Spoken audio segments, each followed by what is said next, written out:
Welcome back, everyone, to The Agenda with your Missoula County Commissioners. I'm Dave Stromer. I'm joined by my friends and colleagues Juanita Vero and Josh Slotnick, and today we are delighted to have a special guest with us, Bryce Christiaens, Director of the Ecology and Extension Department at Missoula County. Welcome, Bryce. Yeah, glad to be here. This is your first time on The Agenda. First time on The Agenda. Yeah, welcome, Bryce. So, Bryce, as lots of people know, you guys have recently moved to a new, spectacular building, the Jerry Marks Exploration Center at the fairgrounds. What's all in this building? What's going on up there? Yeah, so if you haven't already been to the new building at the fairgrounds, the construction was underway for like 4 years. So people were driving up and down south, seeing this crazy building going in. Many of those people, I don't think, even knew where the Weed District and Extension Office was before that, kind of tucked back out on reserve. So this is a new space for us and a new space for people to be able to interact with the services that we provide. Missoula County Ecology and Extension basically can answer any kind of land resource, land management,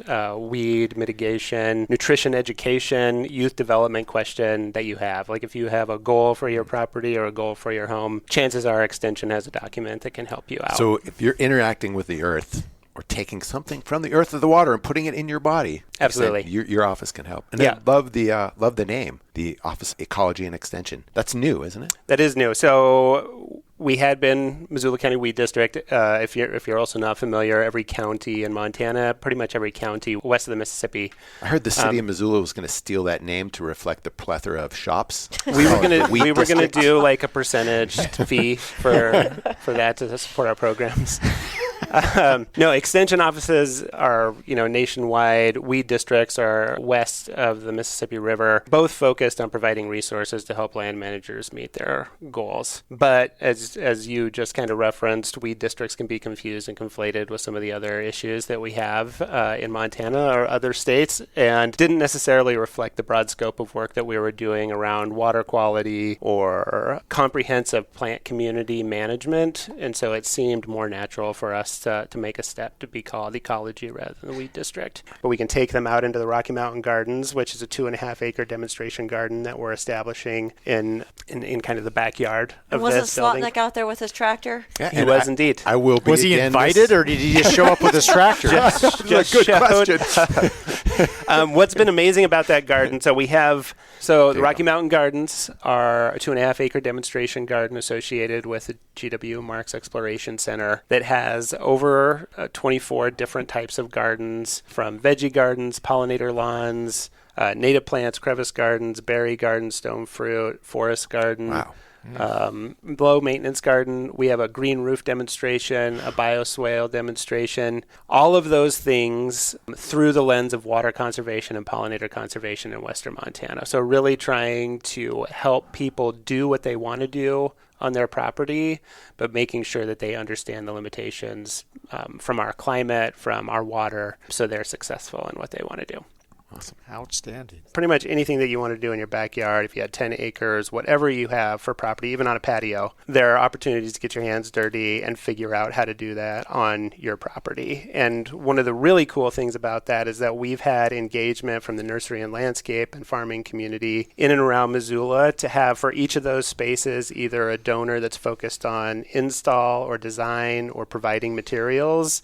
And so it's really become truly a community garden. People just invested in making it their space, which has been great from the ground up, really. Yeah. It's in the act of creation. It's different from a botanical garden where it's a gallery of plants. This is something that we really want people to engage in. So we will have events, especially around fair this year, where people can engage in that space, and probably events rolling out this fall to kind of celebrate the successes of all those partners in establishing the gardens. Bryce, I want to go to just partnerships for a second. And I've been at this job for a good number of years, but I am still at times trying to wrap my mind around the relationship between MSU and Extension and county government. And is our arrangement here in Missoula County similar to or different than other counties in the state?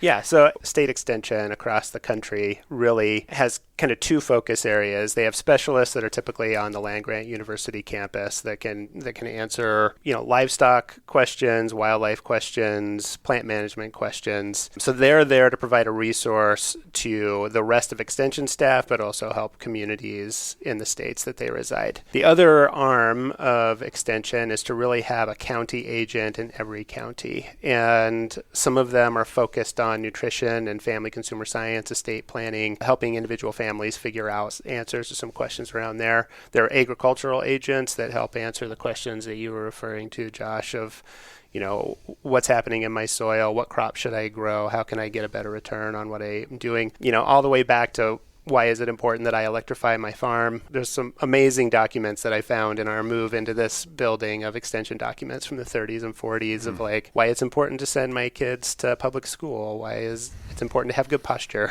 So Wow. We're all sitting upright when you said that. We snapped to attention.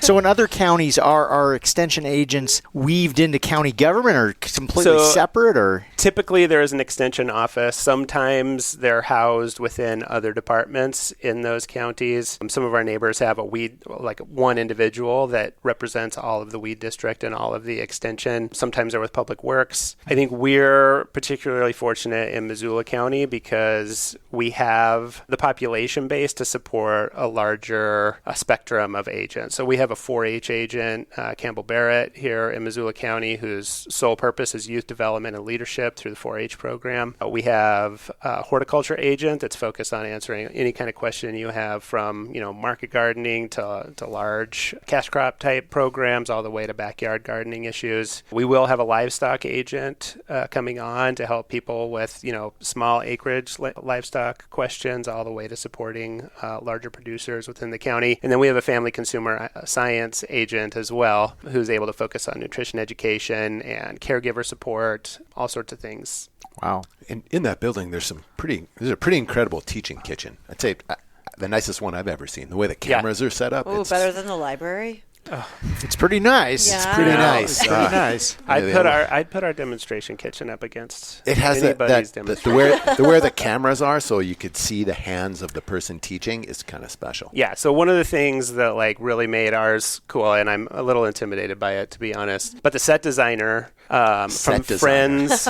Don't you have one for your kitchen? Wait a minute. Oh set my gosh. designer from Friends. The set designer from Friends, the set designer for 2.5 Men, also a number of cooking shows like Emerald, is from Missoula. Oh. I did not know that. His mom was a nutrition educator for Extension back in the day. And so when we were building, the capital campaign around this facility and reaching out to prospective donors, their names came up. And in those conversations, he was really excited to work with us to look at some of these classrooms from the perspective of the end user. And that was really important at that time, too, because we were finishing up design of the facility in the height of COVID. We didn't know if people were really going to be coming into classrooms for a moment there. And so there was a lot of focus on how do we use this space to broadcast education to any classroom or any home down the road once we're in this space. So trying to evolve the availability of our programs to make sure that the community could still access them even when there was a lot of uncertainty. It is my great dream to someday teach a cooking class in that kitchen.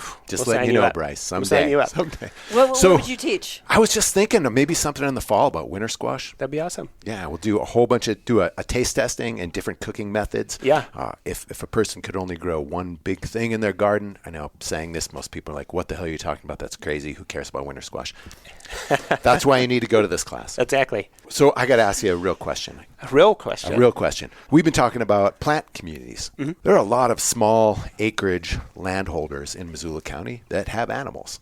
What do you guys offer for folks who have cows and sheep, goats, etc.? So What are you calling small acreage? 20 Help acres or folks, less. yeah. 20 acres or less. We treat every landowner in Missoula County the same as far as providing them resources. So whether you have just a backyard, you have 5 acres, Or your Juanita you have Vero. 20 acres, you have a ranch in the Blackfoot.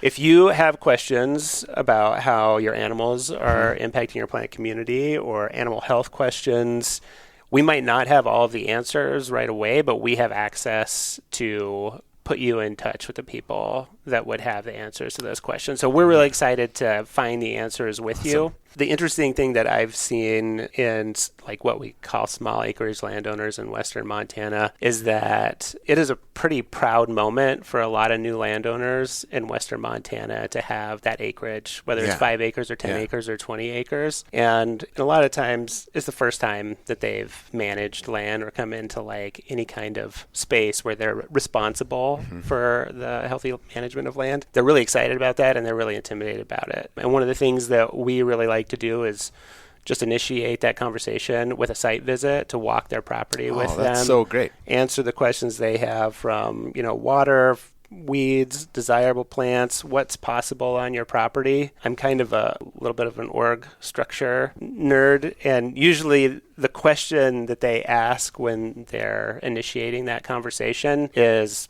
maybe 3 or 4 steps ahead of where they should be. And so I've started using like the Toyota model where how they troubleshooted anything within that corporation was, if there's a problem, we need to troubleshoot. Why is that a problem? And then asking why of that answer for five whys. And when you get back to that point, you're probably at the root of your issue. So what's an example? Someone comes in. Run the schematic for me. So, I mean, the easiest ones, especially with livestock, is carrying capacity is pretty limited. We don't have that robust of a plant community to support a number of horses on their property. And so they'll have questions about horse health or weeds or something like that. And we're like, well, maybe that's not the issue. That's the symptom of what we're seeing with land management. And we can kind of walk that back. Maybe you have weeds because you didn't have any forage. You bought cheap hay. You brought hay in. It had weeds in it. You had a big disturbance on your site that opened up a niche space for those propagules to take root. And now you're dealing with a weed issue that, you're going to continue to deal with that weed issue unless you mitigate some of these other things that would make your plant community susceptible. That's a good example. Awesome. Thank you. Yeah. So even me, who lives in the heart of Missoula on Pine Street, I could come in and ask a question about your lawn, that lawn. Being a pollinator garden or some such thing? Absolutely. Call that thing a lawn.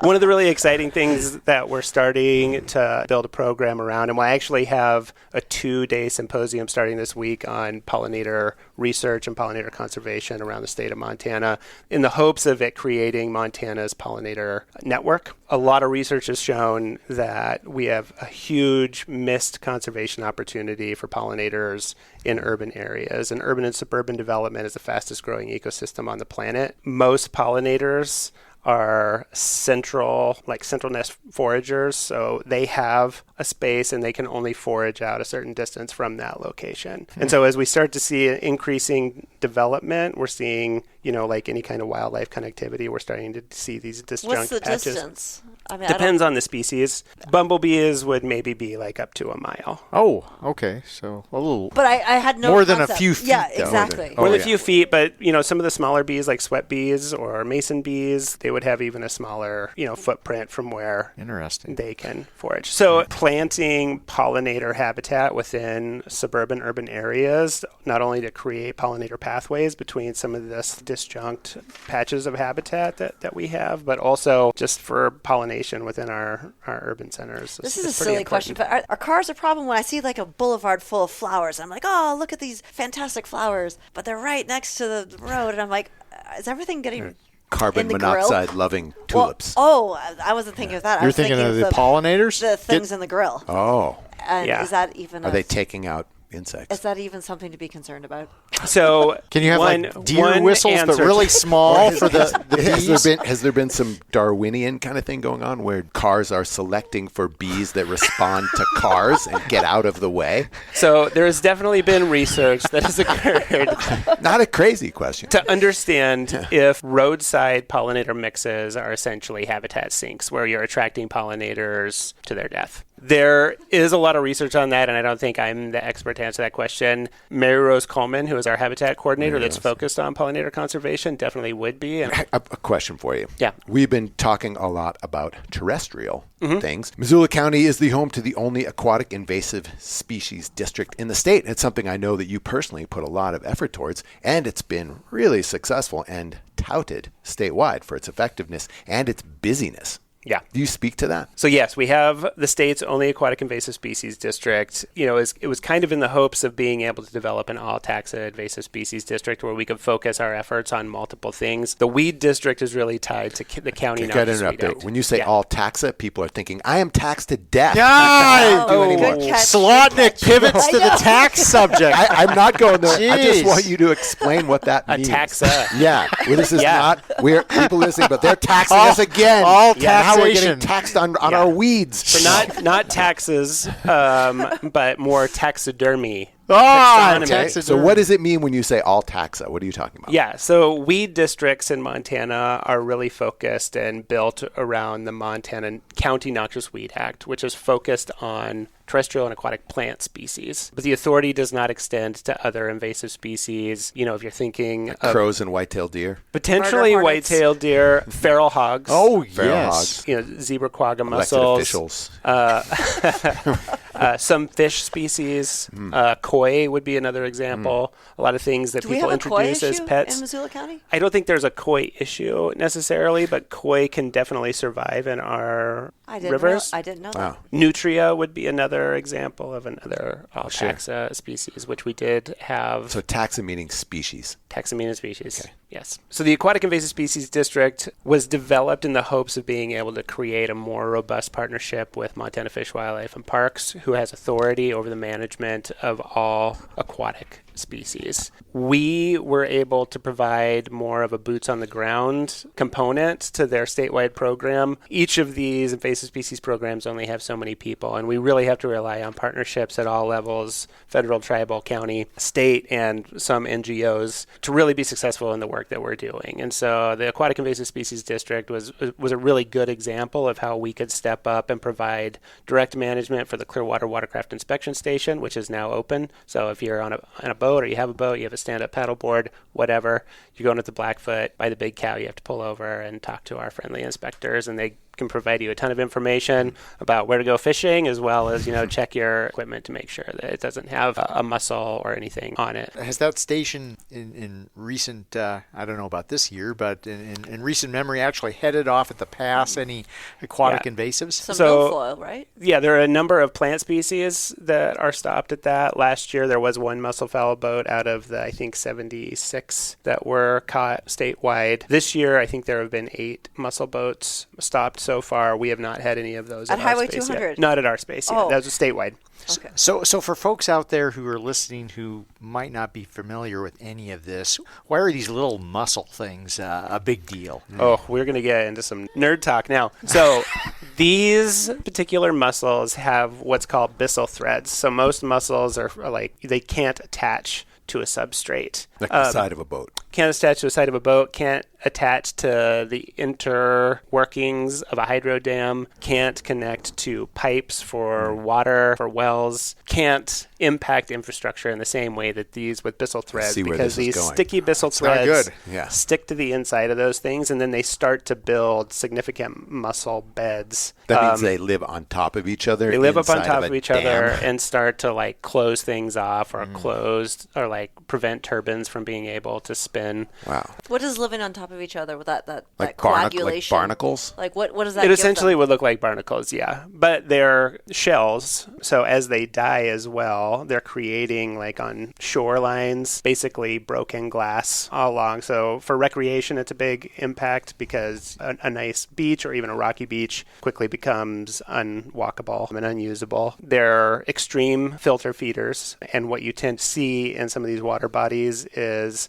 severe impacts to water quality because they're essentially pulling everything out. And you start to get more of a toxin component in there, so it can make the water poisonous. What's their natural predator? Here they have no natural Where'd they come from? predator. It's more like the Baltic region. Okay, so they came on but big ships through. So Eastern Europe somewhere? Yeah. Somewhere they have Yeah. a predator, but it's not here. That's not here. Boy, What's the thing called? The byssal what? Byssal Byssal threads? threads. Byssal threads. Yeah. Okay. That's how they anchor onto They things. attach, and then they need their community all around them to survive. Is that why do they cluster like that? That's a great question. I don't know. I So will how- Google. They're very How- social. They're very social, yeah. How successful is the check station at catching these guys clinging to the bottom of a boat? we can't catch 100% of the boats 100% of the time. The Aquatic Invasive Species Program for the state of Montana has a lot of focus and investment in the prevention component. There's a big education component. Once that boater has brought a boat to Montana, we're already kind of increasing our risk. So there's a big effort to talk to the boating population that's coming to Montana where they live, because that's where we want them to be cleaning and draining their boat before moving it here. Understanding that there's a potential that we may miss a boat, we also have a significant effort. We put a significant amount of effort into survey and monitoring work. So each year we're doing sampling for the larval stages of zebra quagga mussels in water bodies across the state. So if we did miss a boat and we did happen to have that enter water, we would catch it early enough to potentially be able to mitigate and eradicate it. Awesome. What a huge array of work that you do or are involved with, from mussels to demonstration kitchens. And having ecology in your name is aptly put. No, I'm super grateful. I know we had a horse die in one of our pastures, and we didn't know how this horse died, and I called Bryce and asked him about all the plants, and I was very grateful for you guys. So you mentioned that people have an issue, like Juan's talking about, horse died and wondering what the heck's going on, or you have a pollinator issue in your backyard or in the median on Pine Street, you have a place to go to and a person to ask. How about if you don't have an issue and you hear all this and you just want to get involved because it sounds super cool? What do you do?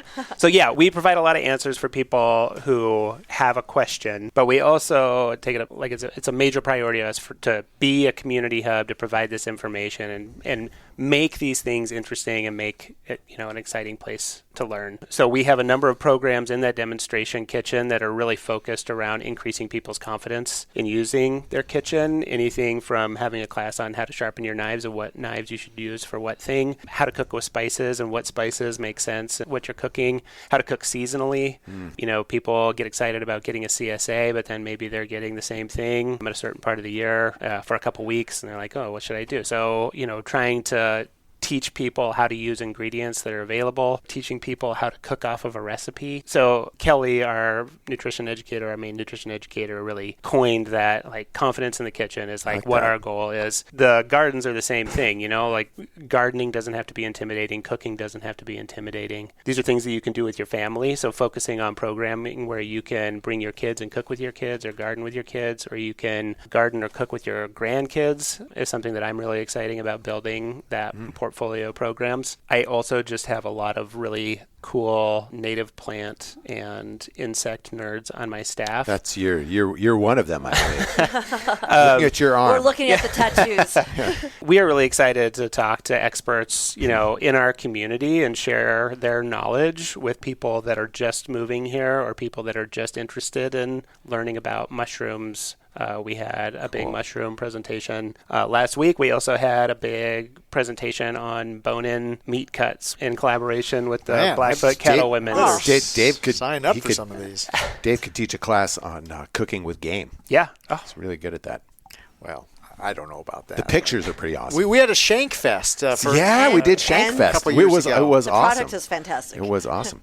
So you guys are installing this Rocky Mountain Garden. You talked about all the different entities that are coming together. If somebody wanted to volunteer to help, could they do that? Absolutely. So right now, you can just email or call anybody at our office. Who would be Stephanie Potts is the main point person for volunteer coordination, especially in the Rocky Mountain Gardens. You can go to our website and sign up. Awesome. We'll typically have drop-in volunteer events on Wednesdays and Fridays. Right now, it's really tied to some of the installation of those spaces. If you're interested in just learning about volunteer opportunities, being engaged in that, but also knowing what programming is coming up. I haven't talked about our partner, Healthy Acres, Healthy Communities, which is the nonprofit foundation that supports our work. They have created a membership that you can join. And we're all 3 members. We are members. Thank you. And as members, you get early registration for programming. You get discounts for programming. We have a number of business sponsors, including the Liquid Planet out by our office, but Pink Grizzly and Karis that have discounts at their businesses for being members.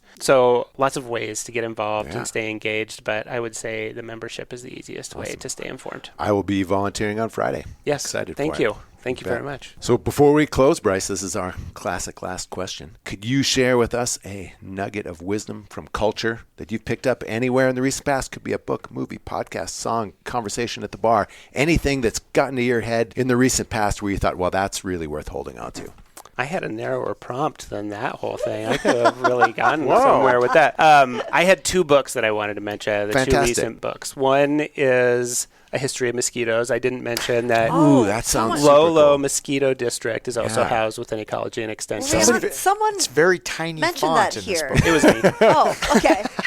Someone else, I've heard this is a cool book. I think it was it's Bryce at another meeting. It's amazing to understand just how much influence mosquitoes and mosquito-borne illnesses have impacted human society. We do not have high numbers of the mosquito species that carry malaria and yellow fever. We do survey and monitor for equine encephalitis and West Nile virus through the Lolo Mosquito District, but that book will change your perspective on insect-borne diseases and the impact that they've had on human populations. One of my favorite books from a long, long time ago, this book is probably 35 years old. It's called 5 Plants That Changed History by Henry Hobhouse, and quinine is one of them. Oh my gosh, yeah. Oh, Yeah. Because there would not have been British India had it not been for quinine. Yep. The other book is called The Invention of Nature, which Ooh. was that E.O. Wilson? no, Oh. it's a book about the life and adventures of Alexander von Humboldt, who is basically the person who created the concept of ecology. He was a Prussian baron around the end of the 1700s that convinced the Spanish government to allow him to do this expedition through their territories in Central and South America. And he was the first person to tie all of this information from plant communities around the world to say that, at this certain elevation, we have these similar types of plant communities because we have these types of resources that are available to them. And then down here, it's different. And down here, it's different. And he inspired John Muir. He inspired Darwin. He inspired Thoreau. All of them referenced his adventures and his ideas as inspiring them to go out into the world and do what they What did. 2 excellent books. Those are great. That's- The state of Nevada who's the author was on the potentially mosquito book? going to be named Humboldt. Andrea Wolf is her name. Okay, thanks. I didn't realize that Humboldt is that Humboldt. So the same Humboldt from Humboldt, California. Yep. Yeah. Fascinating. Cool. Thanks, Well, thank you Bryce, so for much for joining coming us by, today. Bryce. Yeah. And thanks for all the work you do, and I'm looking forward to seeing you on Friday. Yeah. Thanks again. Thanks. Thank you.